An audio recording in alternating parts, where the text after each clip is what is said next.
This morning, Israeli Prime Minister Benjamin Netanyahu says a ceasefire agreement between Israel and Hamas has hit a last-minute crisis.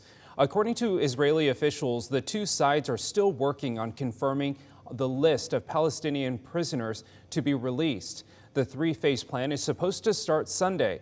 This morning, Netanyahu saying his cabinet will not meet to approve the agreement until Hamas backs down, saying it's gone back on some portions of the deal.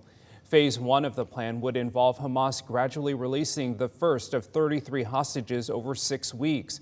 Women, children, and the sick, as well as men over 50. In exchange, Israel will release more than 1,000 Palestinian prisoners, ending eventually with the release of all hostages and Israel pulling out of Gaza.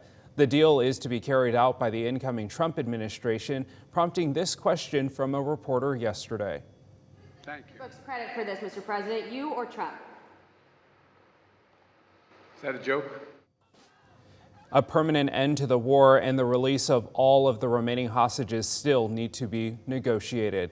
This morning, reaction is pouring in from across the nation, including in Washington state by organizations who have been calling for justice and peace.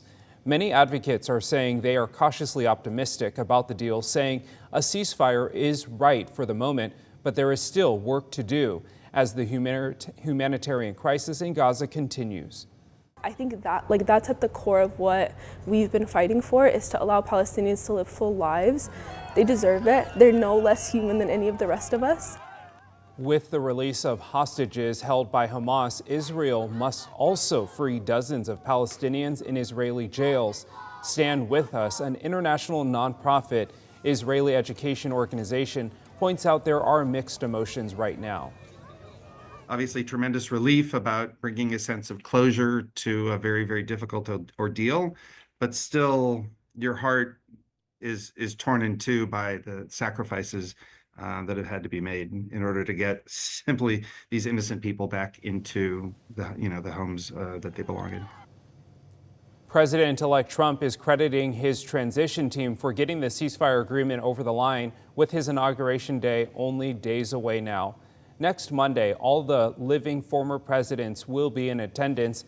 Tech CEOs Jeff Bezos, Elon Musk, and Mark Zuckerberg will also be there. The event starts at noon, our time.